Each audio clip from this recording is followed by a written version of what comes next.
কি করলে আমাদের ভাগ্যে ভালো কিছু আল্লাহ তাআলা নির্ধারণ করবেন? খুব গুরুত্বপূর্ণ প্রশ্ন না? যে আমাদের জীবনে সৌভাগ্যবান আমরা কিভাবে হব, কিভাবে আমরা সৌভাগ্যের অধিকারী হব, ভাগ্য সুপ্রসন্ন হবে কি করলে? আল্লাহ তাআলা তো আগেই নির্ধারণ করে রেখেছেন, আমার এখন কিছু করার আছে কিনা। এটার জবাব হলো তিনটি আমলের কথা আমরা বলবো, তিনটি কর্মসূচির কথা বলবো, যেগুলোর মাধ্যমে আমরা সৌভাগ্যবান হতে পারি, আমাদের নসিবে ভালো কিছু হতে পারে। আরও অনেক আইটেম আছে, অনেকগুলো পয়েন্ট আছে, আমি শুধুমাত্র মৌলিকভাবে তিনটির কথা বলছি। সর্বপ্রথম কাজ হলো আল্লাহর প্রতি ঈমান আনতে হবে, আল্লাহর আনুগত্য করতে হবে, আল্লাহর দাসত্ব এটা আমাদেরকে করতে হবে, আল্লাহর আদেশ নিষেধগুলোকে মেনে চলতে হবে। আমার রব, আমার সৃষ্টিকর্তা, যার কাছে আমাকে ফিরে যেতে হবে। ইন্না লিল্লাহ, নিশ্চয় আমরা সবাই কার? আল্লাহর। ওয়া ইন্না ইলাইহি, এবং আমাদের সবাইকে যেতে হবে আবার কার কাছে? আল্লাহর কাছে আবার যেতে হবে, তার সামনে দাঁড়াতে হবে। সেজন্য আমার রবের নির্দেশের বাইরে আমি চলবো না, তার নিষেধাজ্ঞাকে আমি লঙ্ঘন করব না। এর মধ্যে আমার এই জীবনের প্রত্যেকটা ক্ষেত্রে আমার কল্যাণ নিহিত, আবার এর মাধ্যমে আমার অনন্ত অসীমকালের যে যাত্রা তার কল্যাণও পরিপূর্ণভাবে নিহিত। মোহতারাম হাজরিন, সেই রবের আনুগত্য, তার গোলামি, তার দাসত্ব যদি আমরা পরিপূর্ণভাবে করতে পারি, আমার নিজেকে যদি আমি সারেন্ডার করে দিতে পারি, আল্লাহর কাছে সমর্পণ করে দিতে পারি, আমি যদি প্রকৃত মুসলমান হই, নামে মুসলমান না হয়ে আমি যদি পরিপূর্ণভাবে আল্লাহর গোলামি করতে পারি, যে আল্লাহর আদেশ আছে, পৃথিবীতে আর কার আদেশ আছে বা নাই আমার দেখার দরকার নাই, কারণ আমি গোলাম আল্লাহর আর কারণ না। আমি বলেছি আশহাদু আল্লা ইলাহা ইল্লাল্লাহ, আল্লাহ ছাড়া সত্যিকারের মাবুদ আর কেউ নাই, হতে পারে না। অতএব নির্দেশ আমি যদি তার পাই, তাহলে আর কারো নির্দেশ আছে কি নাই সেটা আমার দেখার কোনো প্রয়োজন। এটাই হলো ঈমানের দাবি। আল্লাহ যদি কোনো বিষয় নিষেধ করেন, তাহলে সেই নিষেধাজ্ঞা আমি লঙ্ঘন করব না। তাতে কে খুশি হবে কে নাখুশ হবে, কোনটা আমার টিকবে কোনটা টিকবে না, সেটাও আমার দেখার দরকার না। এটা হলো আপনার ঈমানের দাবি। আর যদি বলেন না, এক্ষেত্রে আমি কম্প্রোমাইজ করব, নানান দিক বিবেচনা করব, নানান মানুষের কথা শুনবো, নানান দিক চলে তারপর দেখে তারপর ডিসিশন নিব, তাহলে আপনি নামে মুসলমান হতে পারেন, আপনি প্রকৃত অর্থে মুসলমান হতে পারেন।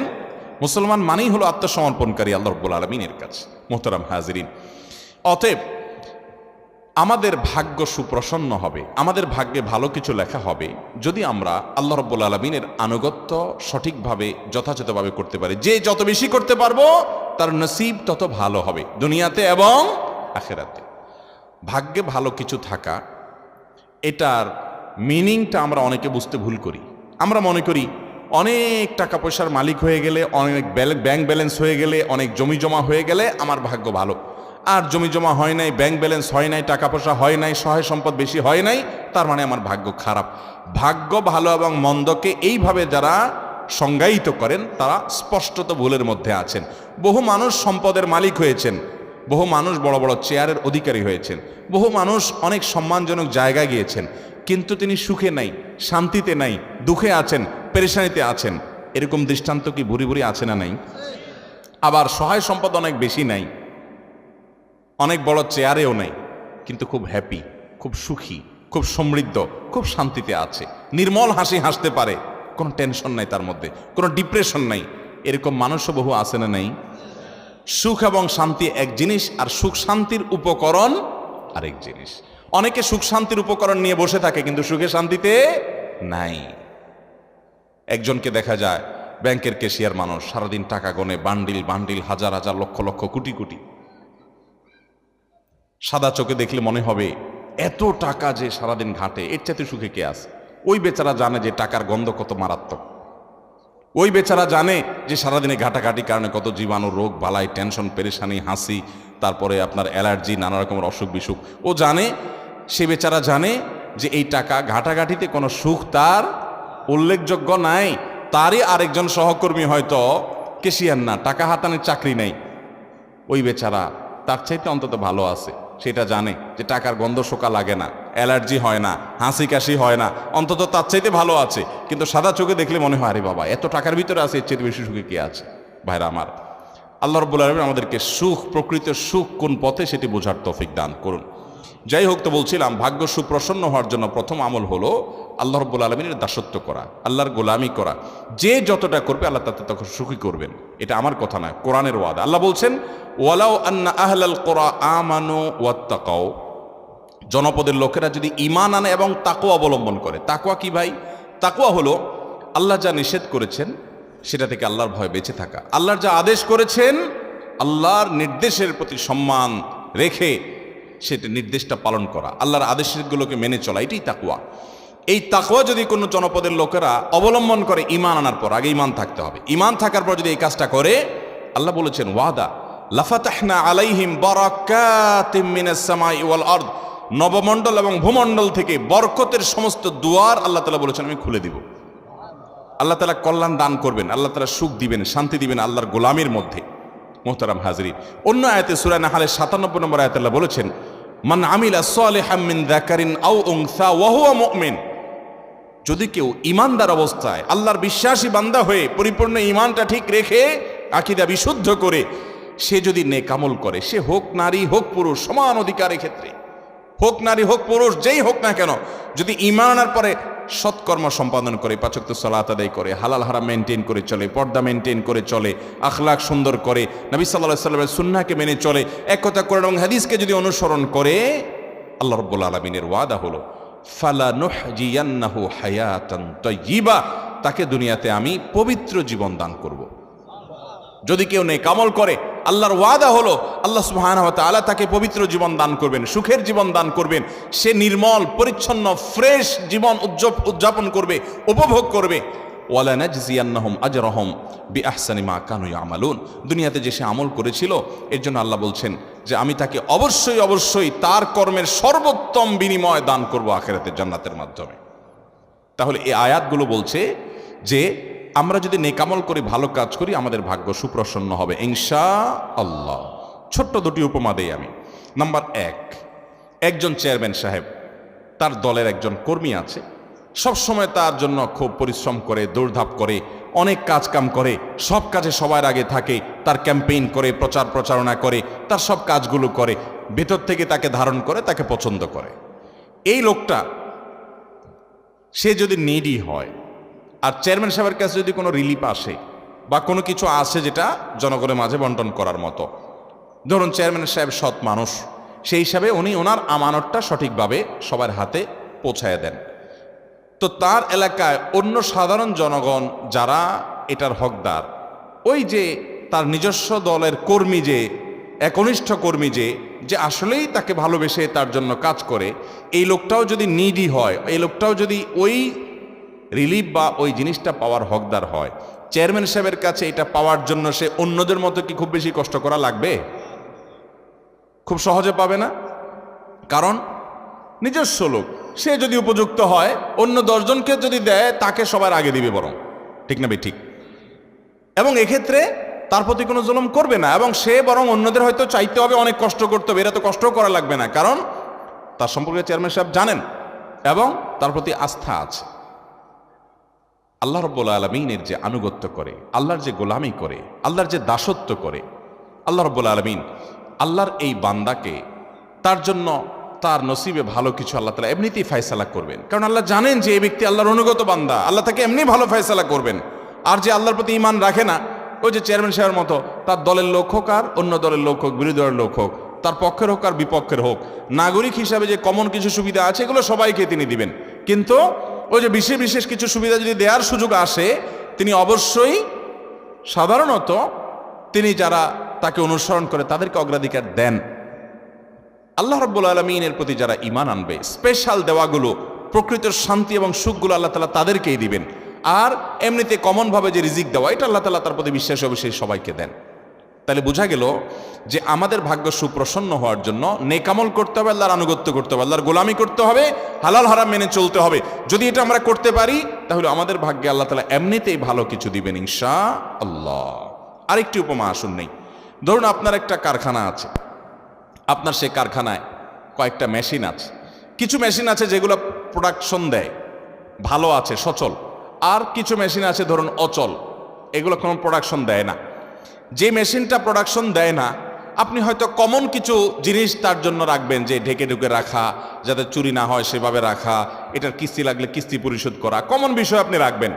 বাট স্পেশাল কেয়ার, যেটা স্পেশাল কেয়ার, ওইটা কিন্তু আপনি অকেজো মেশিনকে করবেন না, কারণ ওটা থেকে প্রোডাকশন আসে না। তো এই জন্য ওইখানে তেল মোবিল আপনি দিবেন না, ওখানে আপনি বিদ্যুৎ সরবরাহ করবেন না, ওখানে গ্যাসের লাইন দিবেন না, ওখানে ওইটাকে ধোয়া মোছা আপনি নিয়মিত করবেন না, কারণ এটা তো অকেজো।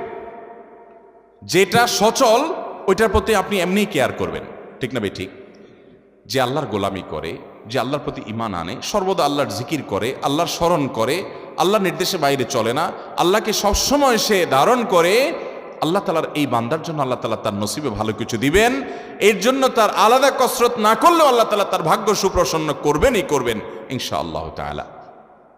তাহলে ভাইরা আমার, আমরা জানলাম যে আল্লাহ রাব্বুল আলামিন আমাদের নসিবে ভালো কিছু দিবেন, আমাদের ভাগ্য সুপ্রসন্ন হবে যদি আমরা নেকামল করতে থাকি।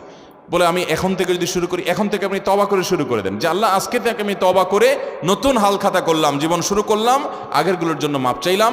আপনার নসিবে আল্লাহ সুবহানাহু ওয়া তাআলা অবশ্যই অবশ্যই ভালো কিছু দিবেনই দিবেন। ভাইরা আমার, আমরা কি করি?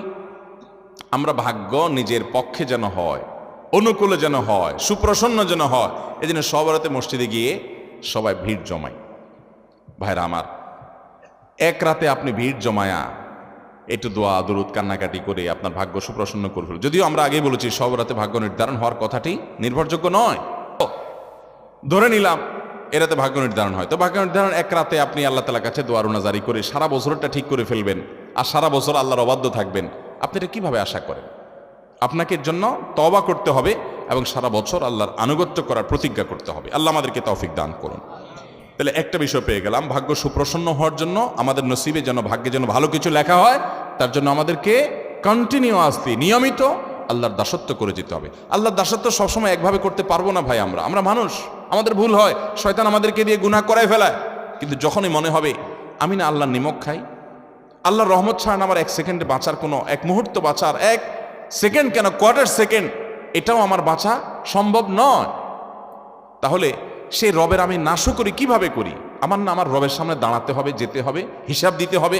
এটা মনে হওয়ার পর আগে যে গুনাহ করেছি চোখের পানি ফেলে মাপ চেয়ে নিব, সিজদা গিয়ে আল্লাহর কাছে দোয়া করব, কান্নাকাটি করব, সালাতুত তওবা আদায় করব।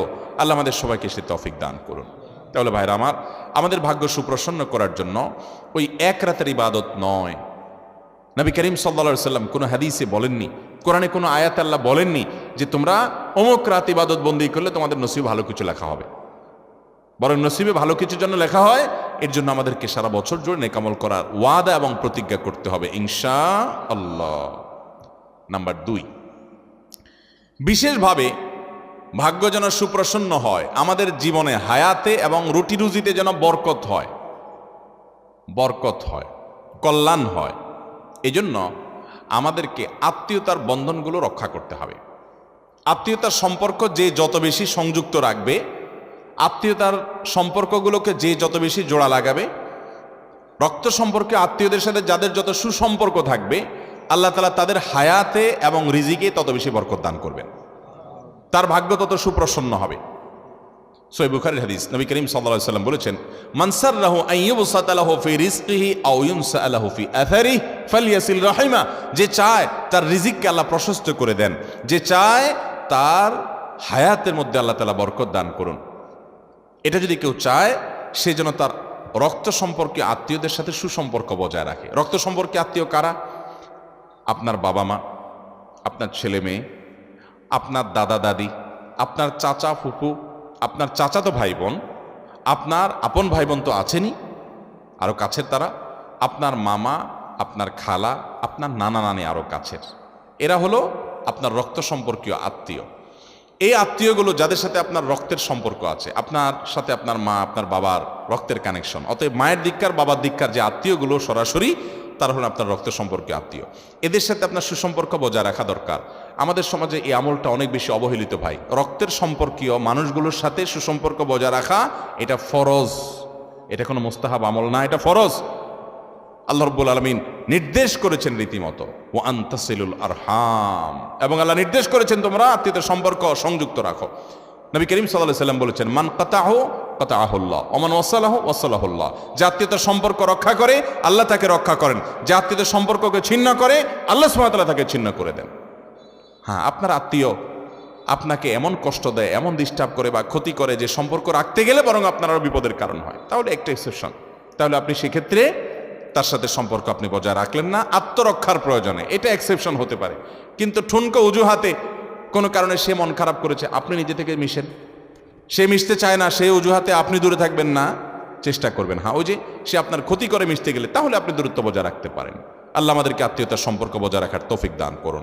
তাহলে আমাদের ভাগ্যে যেন ভালো কিছু লেখা হয়, আমাদের নসিবে যেন ভালো কিছু আল্লাহ তাআলা দান করেন, তার জন্য আমাদেরকে স্পেশাল আমল, ওই যে সকল নেক আমলের মধ্যে চলে আসছে, এটা আলাদা করে বিশেষ গুরুত্বপূর্ণ আমল হিসাবে আমাদেরকে আত্মীয়তার বন্ধনগুলো রক্ষা করতে হবে। অনেক মহিলা আছে, তার স্বামী নিজের ভাই বোনের সাথে, স্বামী তার ভাই বোনের সাথে সুসম্পর্ক বজায় রাখুক, বাপমার কেয়ার করুক, এটা অনেক মহিলা চায় না, আছে না নাই?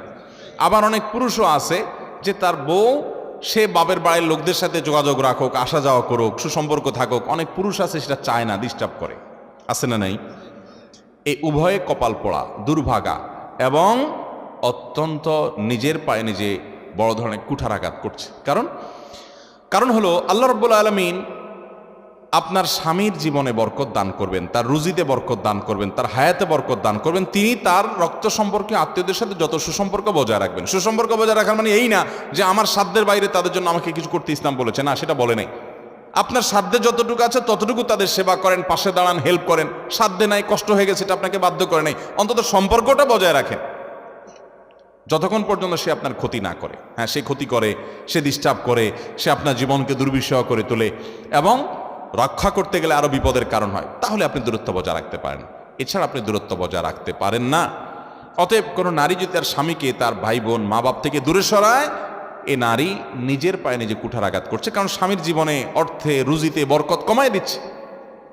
একই কথা পুরুষদের জন্য প্রযোজ্য, যে মেয়েদেরকে তাদের বাবা মা, তাদের আত্মীয় স্বজন, রক্ত সম্পর্কীয় ভাই বোন, তাদের সাথে সম্পর্ক রাখতে যারা বাধা দেয়, এই সমস্ত পুরুষগুলোও গুনাহগার হবে। যৌক্তিক কারণ ছাড়া যে সেখানে সম্পর্ক লাগে তার দিন ক্ষতিগ্রস্ত হয়, তাহলে ভিন্ন কথা হতে পারে। আল্লাহ তাআলা আমাদেরকে আত্মীয়তার বন্ধনগুলোকে রক্ষা করে চলার তৌফিক দান করুন। বড় অবহেলিত একটি ফরজ, অবহেলিত একটি ফরজ। এই ফরজের ব্যাপারে আমরা অনেকে নামাজ কালাম পড়ি, মুখে দাঁড়িয়ে আছে, টুপি জুব্বা আছে, আলহামদুলিল্লাহ তাসবিহ তেলাওয়াত করি, ওয়াজ মাহফিলে আসি, অনেক ভালো ভালো কাজ করি, কিন্তু ওই যে রক্ত সম্পর্কে আত্মীয়দের সাথে আমাদের কোনো সম্পর্ক। শেষ কবে নিজের ফুফুর সাথে যোগাযোগ করেছেন? কয়জন বলতে পারবেন?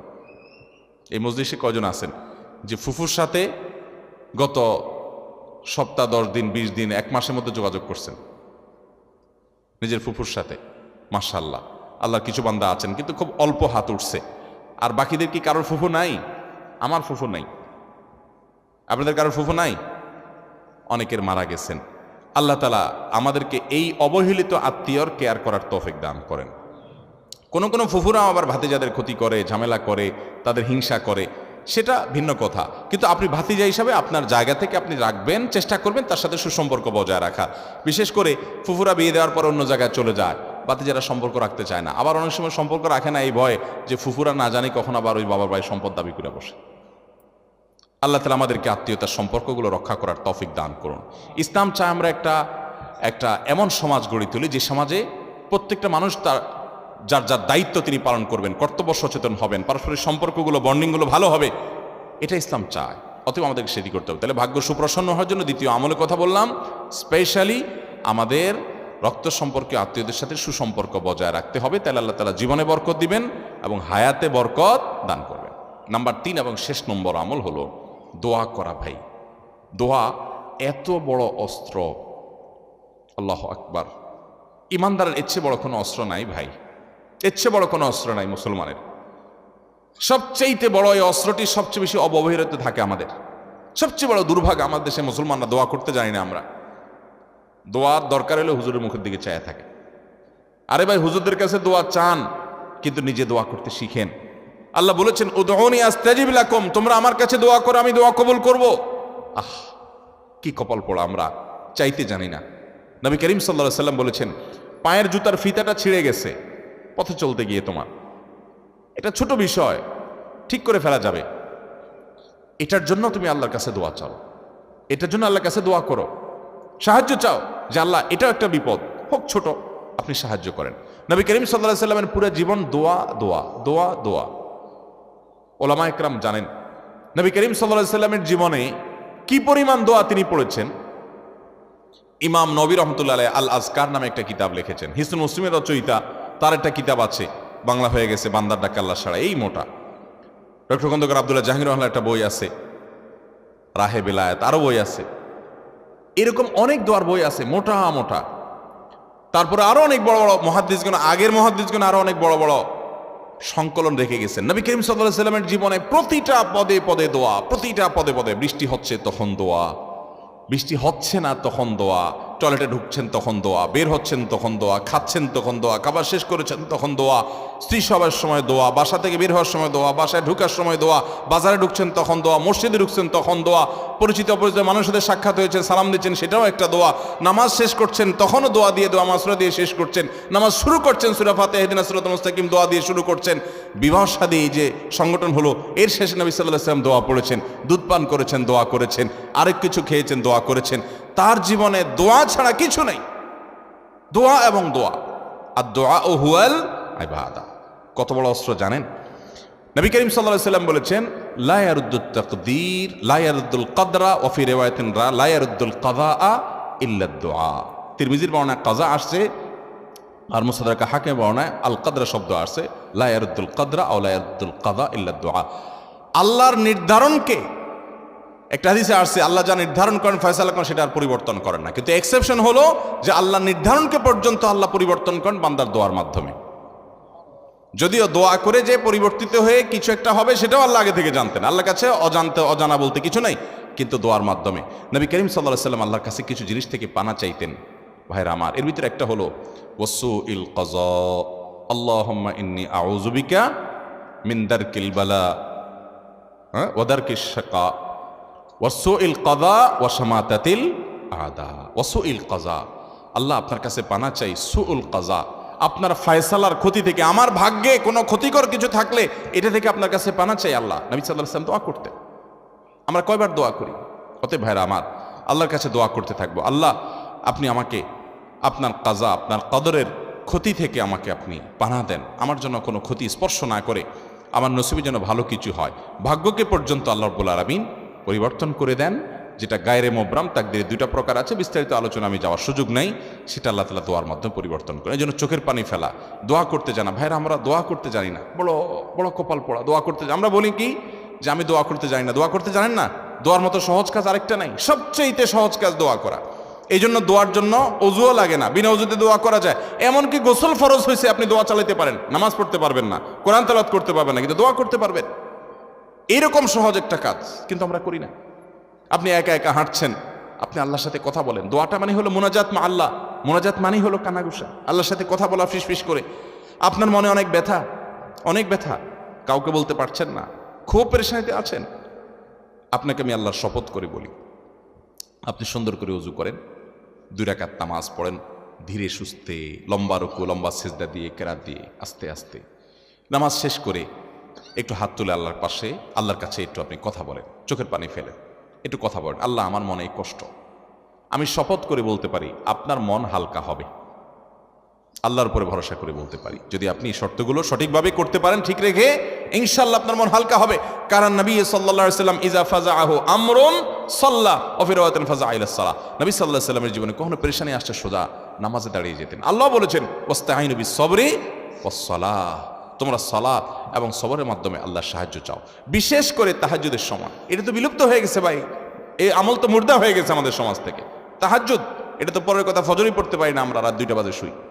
নবী করিম সাল্লাল্লাহু আলাইহি সাল্লাম তাহাজ্জুদের সময় আমাদেরকে আল্লাহর কাছে দোয়া করার শিক্ষা দিয়েছেন। আল্লাহ তাআলা দুনিয়া আসমানে এসে বান্দাকে ডেকে ডেকে বান্দাকে ক্ষমা করেন।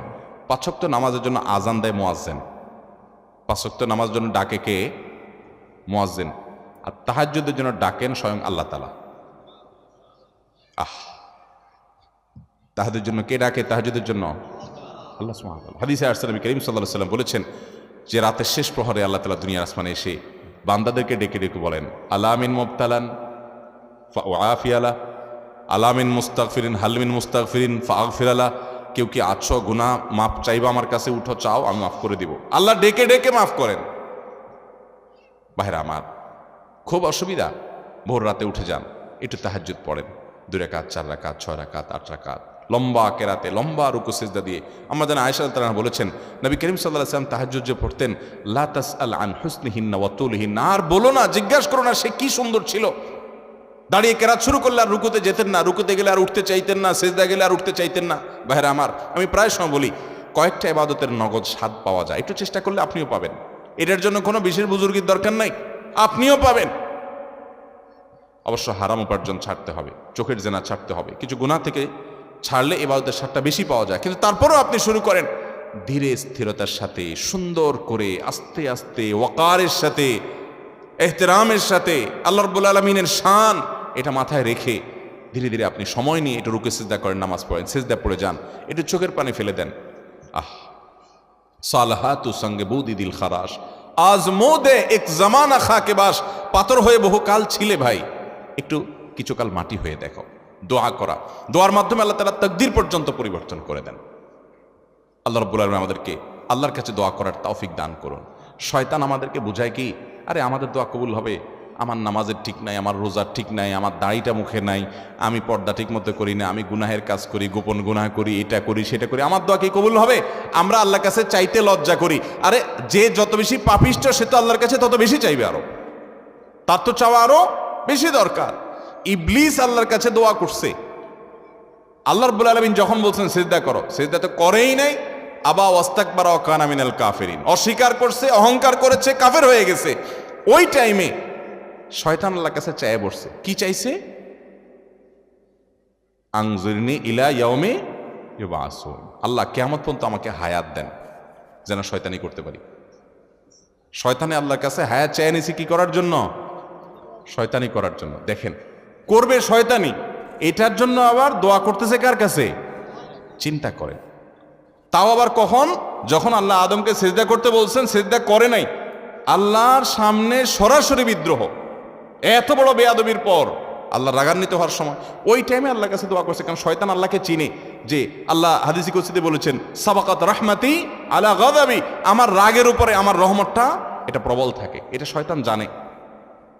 আমরা রাগ হয়ে গেলে বেতাল হয়ে যাই, আল্লাহ সুবহানাহু ওয়া তাআলা তো আহকামুল হাকিমিন, তার সাথে তো মাখলুকের কোনো তুলনা চলে না। এটা শয়তান জানে, আল্লাহকে চিনে, সে আল্লাহকে ইবাদত করেছে একদম ফেরেশতাদের সাথে থেকে, সে জানে। এই জন্য রাগের মুহূর্তে পর্যন্ত আল্লাহর কাছে দোয়া করে পড়ছে। আল্লাহ বলেছেন ইন্নাকা মিনাল মুনজারিন, যাও তোমাকে হায়াত দেয়া হলো, শয়তানি করার সুযোগ দেওয়া হলো, চাইছো একটা জিনিস দিলাম, বেঁচে থাকবা কিয়ামত পর্যন্ত। তাহলে শয়তান যদি আল্লাহর কাছে দোয়া করে, আল্লাহর রাগের সময় যদি আল্লাহ কবুল করেন, আমাদের দোয়া কবুল হবে না ইনশাআল্লাহ? তাহলে দোয়া করবো তো ইনশাআল্লাহ। হুজুরদের মুখের দিকে চায় থাকবো না সবসময় দোয়ার জন্য। ছেলে মুসলমানি করাবেন, হুজুর লাগবে। ছেলের আকিকা দিবেন, হুজুর লাগবে। ব্যবসা বাণিজ্য শুরু করবেন, হুজুর লাগবে। দোকানে উঠবেন, হুজুর লাগবে। গাড়িতে নতুন উঠবেন, হুজুর লাগবে। কিরে ভাই, এই হুজুরদের কন্ট্রাক্টারি দিয়ে কত দোয়া করবেন?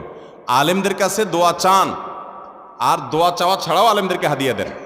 কারণ নেককারদের হাদিয়া দেওয়া উচিত, কর্তব্য। লা ইয়াকুল তুআমাকা ইল্লা তাকি, তাদেরকে হাদিয়া দেন, খানা খাওয়ান, মেহমানদারি করেন, উপহার দেন, উপঢৌকন দেন, সেটা ভিন্ন বিষয়। আবার দোয়াও চান, কিন্তু নিজের দোয়াও করা আমাদেরকে শিখতে হবে। আল্লাহ আমাদের সবাইকে দোয়া করার তৌফিক দান করুন।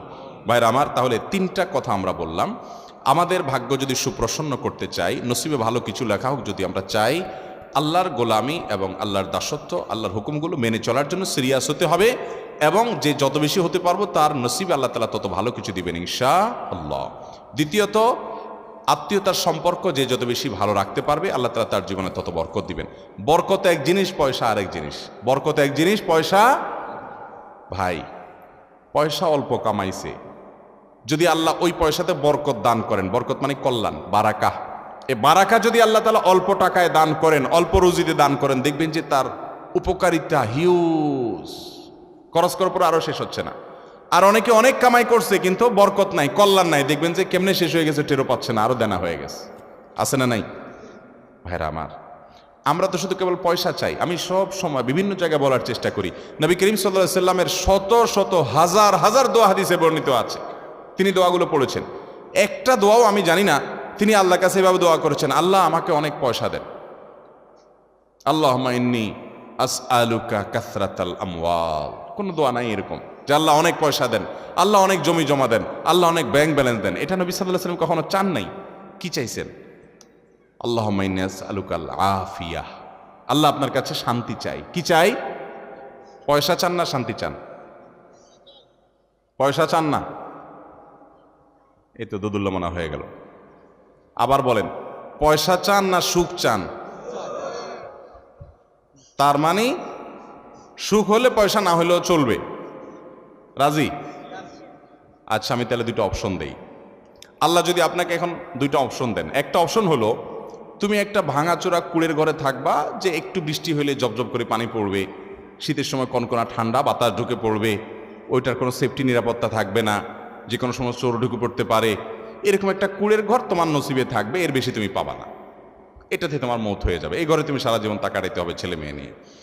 আর ইনকামের জন্য কোনো রকম একটা রিক্সা, একটা ভ্যান বা এরকম ছোটোখাটো কিছু থাকবে, নাও থাকতে পারে, কিন্তু তোমাকে সুখে রাখা হবে, শান্তিতে থাকবা, এটা একটা লাইফ, একটা অপশন পাইলেন। এবার আসেন অপশন নম্বর 2, তোমাকে 100 কোটি টাকা দেয়া হবে, গাড়ি বাড়ি ব্যাংক ব্যালেন্স হিউজ পরিমাণ দেয়া হবে, কিন্তু সুখে থাকবে কিনা এটা নিশ্চিত বলা হলো না, সুখ হতেও পারে নাও হতে পারে। আর আগেরটা হলো সুখ নিশ্চিত, কিন্তু ঘর কুড়ের ঘর আর ব্যাংক ব্যালেন্স তেমন একটা নাই। এই দুইটা অপশন যদি আল্লাহ আপনাকে দেন, কোনটা নেবেন? কোনটা নেবেন? কুড়ের ঘর। শেয়ানা পাবলিক, কুড়ের ঘর নেবেন না? এটা এখন ধরে ফেলছেন আমার কাহিনীটা, এই জন্য বলতেছেন কুড়ের ঘর। সত্যি সত্যি যদি আল্লাহ রাব্বুল আলামিন আপনাকে এরকম অপশন দেন, এখন হয়তো আমরা বুঝে ফেলছি বিষয়টা আলহামদুলিল্লাহ, কিন্তু সাধারণত কোনো মানুষকে যদি এরকম অপশন দেওয়া হয়, বলবো যে আজ সুখ দুঃখ পরে বুঝবো, আগে 100 কোটি টাকা দেন। ঠিক না ভাই? ঠিক। আমরা মনে করি পয়সা কড়ি হয়ে গেলে কি হয়ে যায়। হুজুরদের চাইতে এই জিনিসগুলো কেউ ভালো বোঝে না, জনপ্রতিনিধিরাও জানে না। কোনটা? যে অনেক পয়সা কড়ি হইলেও সবসময় সুখে মানুষ থাকতে পারে। কত মানুষ কত পয়সার মালিক, কত মানুষ কত বড় বড় চেয়ারের মালিক, কত মানুষ কত বড় বড় ক্ষমতার মালিক, কিন্তু বেচারার যে কি দুঃখ, তার যে কি কষ্ট, তার যে কি যন্ত্রণা, তার যে কি জ্বালা, তার যে কি আযাব, সেটা মনের দুঃখটা একান্ত অনেক সময় অনেক হুজুরদের কাছে বলে।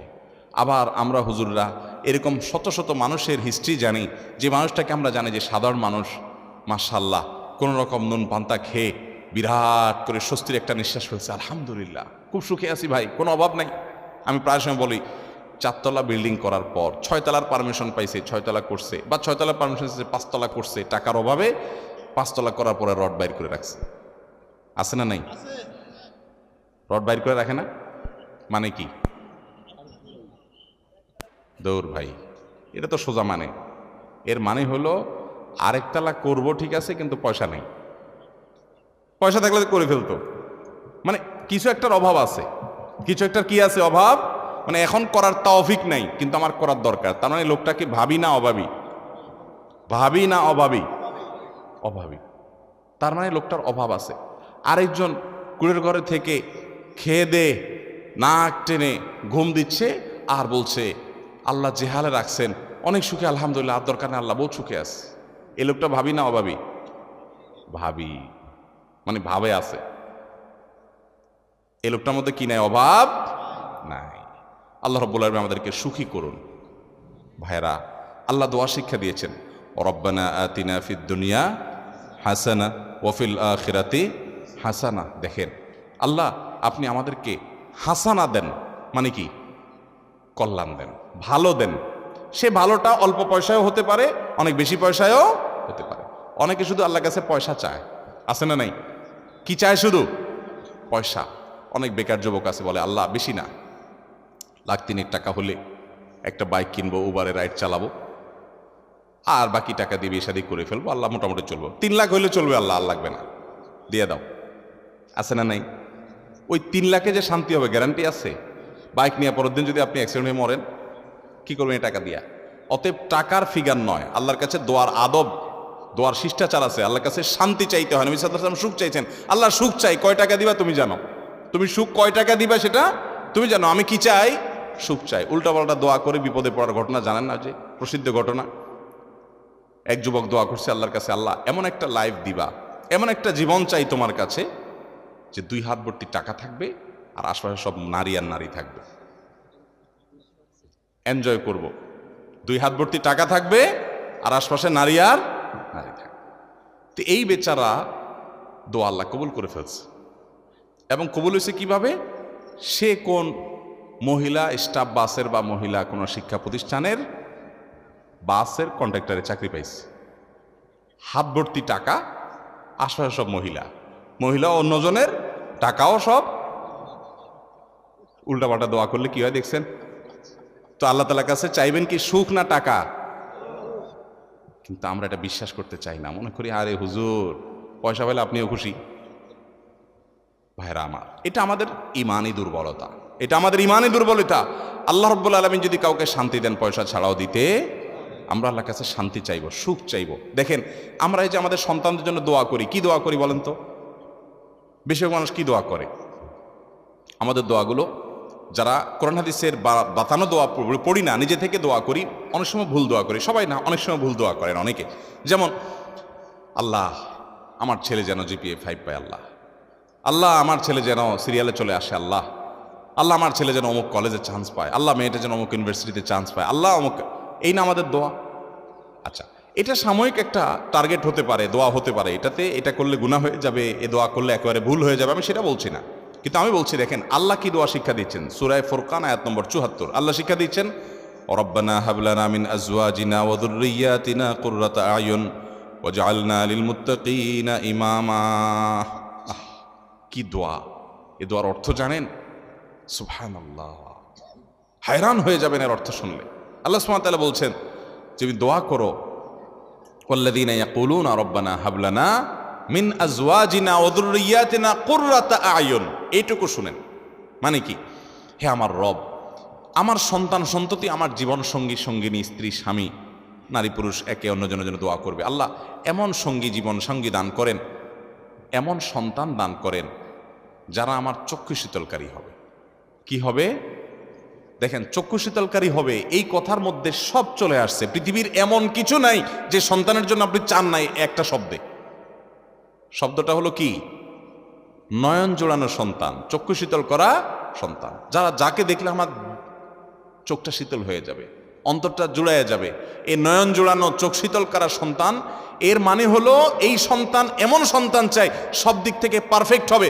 কারণ আল্লাহ আপনাকে একটা সন্তান দিয়েছেন ফুটফুটে সুন্দর, হ্যান্ডসাম, দেখতে মাশাআল্লাহ খুব সুন্দর, কিন্তু ছেলেটা অন্ধ। আপনার অন্তর জোড়াবে? আপনার দিল ঠান্ডা হবে এই বাচ্চা দেখলে যে আমার ছেলেটা এত সুন্দর কিন্তু সে চোখে দেখতে পায় না। আপনাকে আল্লাহ তাআলা একটা ছেলে দিয়েছেন না, চোখেও কোনো সমস্যা নাই, তার সকল অঙ্গ প্রত্যঙ্গ ঠিক আছে, দেখতে শুনতে সুন্দর, মাশাআল্লাহ, ফুটফুটে, চোখ কান নাক সবই ভালো, সে বিকলাঙ্গ না, কিন্তু ছেলেটার মেধা টেধা কিচ্ছু নাই, একদম বোকাশোকা, কিচ্ছু বুঝে না। আপনার ভালো লাগবে? আপনার চোখ শীতল হবে এই সন্তানকে দেখে? আফসোস হবে না, আমার ছেলেটা কিচ্ছু বুঝে না, বেকুব। আল্লাহ তাআলা আপনার সন্তানকে সুস্থ রাখছেন, আবার বুদ্ধিশুদ্ধিও দিয়েছেন, দেখতে শুনতেও ভালো, কিন্তু ছেলেটা অমানুষ। কি বলেন? একে দেখলে আপনার দিল জোড়াবে? আবার ছেলেটা দেখতে শুনতেও সুন্দর, চোখ মুখ সব ঠিক আছে, আবার সে বুদ্ধিশুদ্ধিও আছে, আবার সে অমানুষও না, ছেলে হিসেবে মানুষ হিসেবেও খুব ভালো, ভদ্র, আপনার কথা শুনে সবই ঠিক আছে, কিন্তু তার জীবনে কোনো উন্নতি বরকত নাই, পয়সা করি নাই, চাকরি বাকরি নাই, বেকার, কষ্টে দিনাতিপাত করে। এই ছেলেকে দেখলে আপনার ভালো লাগবে? ছেলের অবস্থা দেখলে আপনার ভালো লাগবে? আপনি এরকম কত পয়েন্ট বলবেন? আপনি 200 পয়েন্ট বলতে পারেন, থাকে আরেকটা থাকে না, আমাদের মন খুশি হয় না যে আমার ছেলের সব আছে, এটা নাই। আল্লাহ সুবহানাহু ওয়া তাআলা এমন এক শব্দ শিখিয়ে দিয়েছেন, কারণ আল্লাহ তো জানেন যে কিভাবে দোয়া করতে, নিজেই শিখিয়ে দিয়েছেন, রব্বানা হাব লানা মিন আজওয়াজিনা ওয়া যুররিয়াতিনা কুররাতা আয়ুন। আল্লাহ আমার জীবন সঙ্গী, আমার সন্তান এমন দান করেন যে তাকে দেখলে আমার চোখ, আমার নয়ন কি করবে? শীতল হয়ে যাবে, জুড়ে যাবে। তাহলে চোখ শীতল হওয়ার জন্য সব দিক থেকে পারফেক্টনেস লাগবে, তারপরে সব দিক থেকে, মোটামুটি সব দিক থেকে আমার সন্তান দেখে যেন আমার ভালো লাগে, আপনি সেরকম সন্তান দান করেন। দেখছেন দোয়ার আদব আল্লাহ তাআলা শিখিয়ে দিয়েছেন। উল্টাপাল্টা দোয়া না করে সুন্নাহসম্মত মাসনুন দোয়াগুলো আমরা বেশি বেশি নিবেদন করবো। আল্লাহ আমাদের সবাইকে তৌফিক দান করুন। আমি আমার বুঝজ্ঞান হয়েছে থেকে এই দোয়া পড়ি, রব্বানা হাব লানা মিন আজওয়াজিনা ওয়া যুররিয়াতিনা কুররাতা আয়ুন ওয়াজআলনা লিল মুত্তাকিনা ইমামা। সবাই আমল করবো তো ইনশাআল্লাহ। এখন কথা হলো যে দোয়ার মাধ্যমে আল্লাহ তাআলা ভাগ্য ঠিক করে দেন।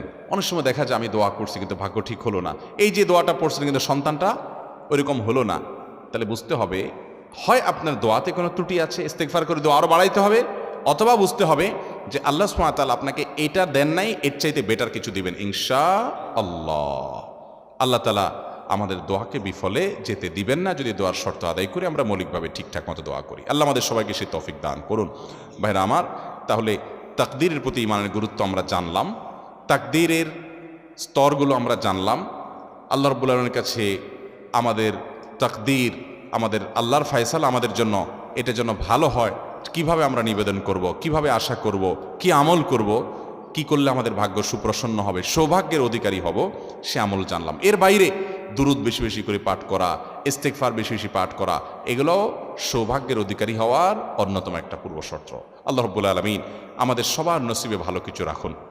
দুনিয়াতে যা হয় না হয় তার চেয়ে বেশি হলো আমরা যেন আল্লাহর ফয়সালা জান্নাতি হয়ে দুনিয়া থেকে যেতে পারি এবং জাহান্নামের আযাব থেকে যেন আমরা বেঁচে থাকতে পারি, আখিরাতের প্রতিটা বিপদ থেকে, মুসিবত থেকে যেন আমরা বেঁচে থাকতে পারি। আর সে আযমের মালিক আমাদের সবাইকে সে তৌফিক দান করুন। জাযাকুমুল্লাহু খায়রা ওয়া আখিরু দাওয়ানা আনিল হামদুলিল্লাহি রাব্বিল আলামিন।